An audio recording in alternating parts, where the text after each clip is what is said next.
Good morning বন্ধুরা, কেমন আছো সবাই? আশা করি সবাই খুব ভালো আছো। আমিও ভালো আছি। আমার এক আকাশ স্বপ্ন চ্যানেলে তোমাদেরকে অনেক স্বাগত আর ভালোবাসা জানিয়ে আজকের ভিডিওটা শুরু করছি। আজকে হলো মঙ্গলবার আর এখন বাজে 7:15। 7:30 থেকে রিশানের স্কুল 5 মিনিট আগে বেরালেই হয়ে যায়, কারণ রণ বাইকে করে নিয়ে যায়, তো সেই জন্য আর কি সময় লাগে না। কিন্তু আজকে না একটু দেরি হয়ে গেছে ওকে রেডি করতে। আসলে আমার স্নান পুজোটা করতে গিয়ে একটু লেট হয়ে গেছে, কাঁচা ছিল তো কতগুলো, সেগুলো কাচতে গিয়ে লেট হয়ে গেছে, তাই আর কি তাড়াহুড়া করছি। একদিকে ওকে ড্রেস পরাচ্ছি আর একদিকে ওর জন্য টিফিনটা রেডি করছি। তো এই যে রিশানের টিফিন রেডি হয়ে গেছে, আর যেহেতু সাথে সাথে নামিয়েছি তো প্রচণ্ড পরিমাণে গরম, কি যে ছ্যাঁকা খেলাম কি আর বলবো। তো যাই হোক, তাড়াতাড়ি করে ওদেরকে দিয়ে দিলাম, ওরা টিফিন নিয়ে স্কুলের জন্য বেরিয়ে গেল। আর তারপরে যথারীতি আমার যা কাজ থাকে রান্না করা, তো সেটাই করতে চলে আসলাম। আর আজকে যেহেতু নিরামিষ, তার জন্য একটুখানি পনির রান্না করব। নিরামিষ দিনে কী যে রান্না করব না, আমার মাথায় কাজ করে না। বেশিরভাগটাই ওই পনির না হলে সোয়াবিনই রান্না করি, আর না হলে কোনো কোনো সময় ডাল ভাজা সবজি এইসব টাইপের রান্নাগুলো বেশিরভাগ করি। তো যাই হোক, পনিরটা কেটে নিলাম, আর যা এক্সট্রা ছিল সেটা রেখে দিলাম জায়গা মতো। আর তারপরে সবজিগুলো একটুখানি কেটে নিচ্ছি, কারণ কালকে রাত্রিবেলা না সবজিগুলো আর কেটে রাখা হয়নি, কারণ ওই যে বেরিয়েছিলাম একটুখানি, সেই জন্য।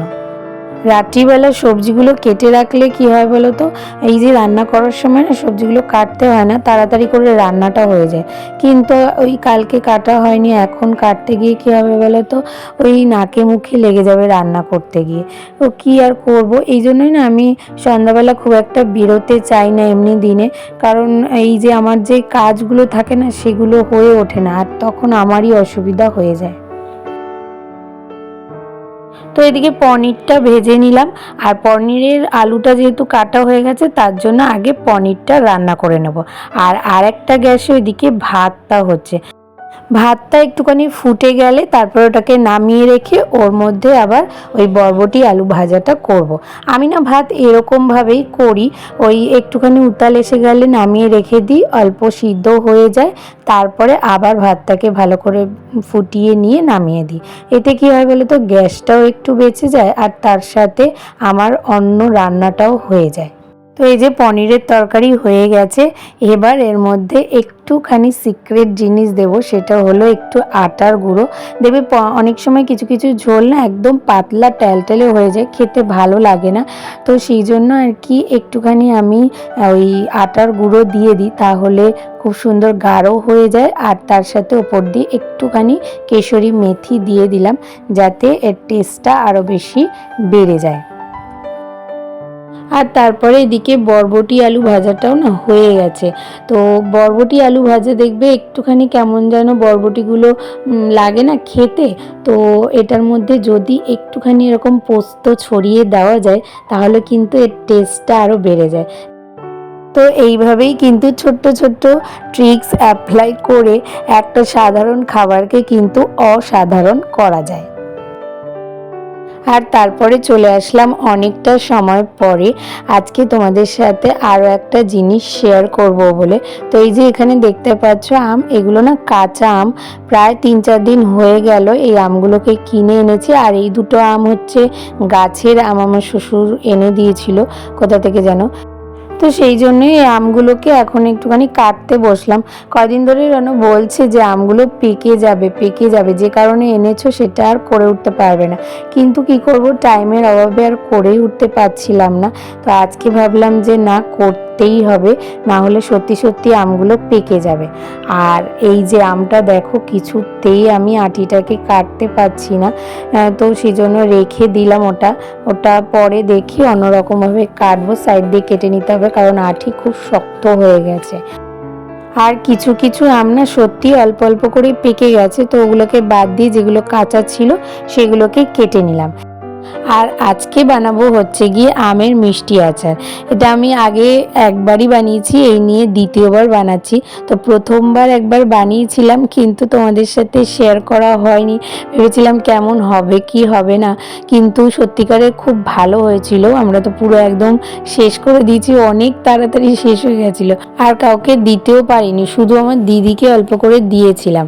তো এইবার এই জন্য ভেবেছি যে একটুখানি আমার মাকে, আমার জাকে আর আমার ননদের জন্য একটুখানি রেখে তারপরে আমাদের জন্য রাখবো। আর আমার না আমের টক আচারের থেকে এই মিষ্টি আচারটা খেতে বেশি ভালো লাগে। আর আমাদের বাড়িতে সবাই চাটনি আচার এগুলো খেতে খুব ভালোবাসে।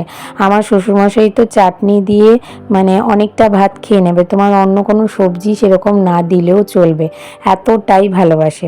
আর রনকেও দেখছি যে আচারটা বানানোর পর রোজ দিন দেখি সকালবেলা না হলে রাত্রিবেলা টুকটুক করে নিয়ে নিয়ে খেয়ে নিচ্ছি।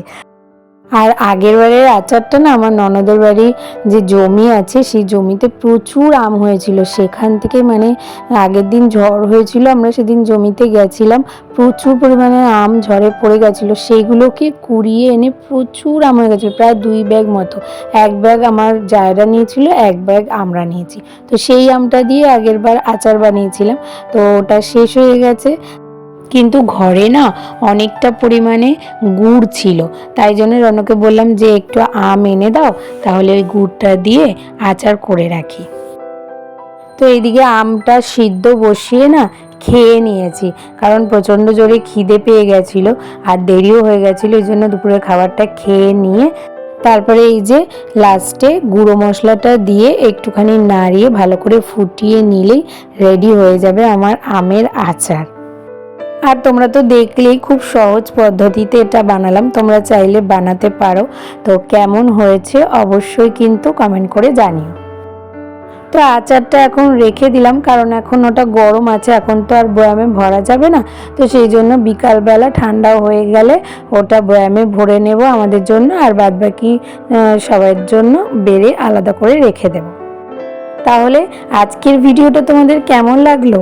ভালো লাগলে একটা লাইক, কমেন্ট, শেয়ার আর সাবস্ক্রাইব করে পাশে থেকো, আর নোটিফিকেশন বেলটাকে অবশ্যই অন করে অল করে দিও। তাহলে আজকের মতো ভিডিওটা এখানেই শেষ করছি, দেখা হবে নতুন একটা ভিডিওর সাথে। ততক্ষণের জন্য তোমরা সবাই খুব ভালো থেকো, সুস্থ থেকো আর অনেক অনেক স্বপ্ন দেখতে থাকো।